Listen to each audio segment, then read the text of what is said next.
back on Hardball. As Joe Wilson's criticism of the Bush administration took hold here in Washington, it was his wife, CIA operative Valerie Wilson, who was the target of efforts by several officials in the White House, including Scooter Libby, Karl Rove, and Richard Armitage. Joe Wilson will be Keith Olbermann's guest tonight on Countdown, and here's part of what he had to say.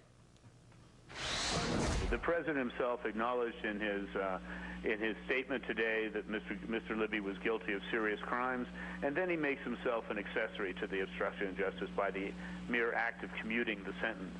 So that now Mr. Libby, there is under no incentive whatsoever to tell the truth to the prosecutor, to remove that sand that Fitzgerald said that he threw into his eyes, or to do anything to lift the cloud that Mr. Fitzgerald says continues to exist over the office of the Vice President. And we're back with Newsweek's Michael Isikoff, who we'll get to in just a second. CQ's Craig Crawford, Democratic consultant Jenny Backus, and on the phone right now is former Bush 41 Justice Department official David Rifkin. And David, is President Bush an accessory to a crime, as Joe Wilson just said? Of course not. This is the typical partisan over-top rhetoric, which is all that Joe Wilson is really engaged in. The president, of course, has the power to issue pardons as well as to provide lesser measures like the commutation of sentence here.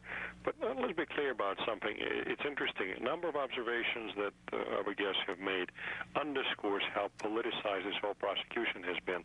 I would tell you, given the fact that the president is a chief law enforcement official, he probably felt it was unseemly to say anything other than praise Mr. Fitzgerald. But David, is it unseemly for the president to step in when you're talking about a judge in this case who was appointed by President Bush? No, but of course not. The task of a judge is to apply the law. The president has the power to do that.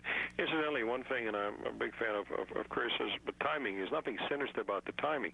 The reason it was done now, not to in any way downplay the media impacts of it, but very simply is because it was today that the D.C. Circuit rejected the appeal from Mr. Libby's lawyers to allow him to stay out on bail. Well, and that's right, because Scooter Libby would have gone to jail in the next 2 or 3 weeks. But I want to, David, hold on for a second. I want to bring in Mike Isikoff. Mike, talk about the Justice Department guidelines for commutations and pardons and whether or not any of those guidelines were met in this case. Well, they weren't. The president, I think, as is well known, has been, this president has been especially stingy about giving out pardons and commutations. By some counts, he's given out less than any president in modern times. And when the question of pardons and commutations have come up in other cases, he has made clear that he was going to play it by the book and apply Justice Department guidelines. The Justice Department guidelines for pardons say that no applicant can even be considered until 5 years after they have completed serving their sentence. So Scooter Libby wouldn't get to first base under Justice Department guidelines. For commutations, they say that no applicant should even be considered, generally be considered, unless they have begun serving their sentence. Scooter Libby clearly had not.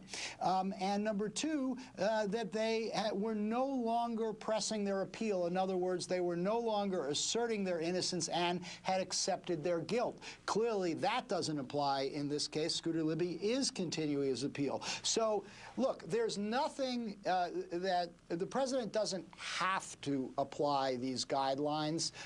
The president has an absolute power to pardon and commute anybody's sentence he wants, but he has said in every other case he was going to do that. So clearly, he's making an exception for Scooter Libby that other people have not, and giving consideration that other people have not gotten. I should say one other thing. It's worth remembering that Scooter Libby actually made, to my knowledge, one appearance before Congress in this administration, when he served in this administration, and that was when Congress launched an investigation, the House Government Reform Committee, into the pardon of Mike, Mark we got to wrap Rich. you up. You're Scooter going with Libby Mark had Rich. once been a lawyer for Mark Rich. There's nothing to stop Congress, and I think you would expect to see congressional inquiries into the circumstances. Well, we'll see what Congress does with this. But Mike Isikoff, thanks very much. Also, thanks to Jenny Backus and Craig Crawford. We'll be back with more on President Bush's decision to commute Scooter Libby's prison sentence.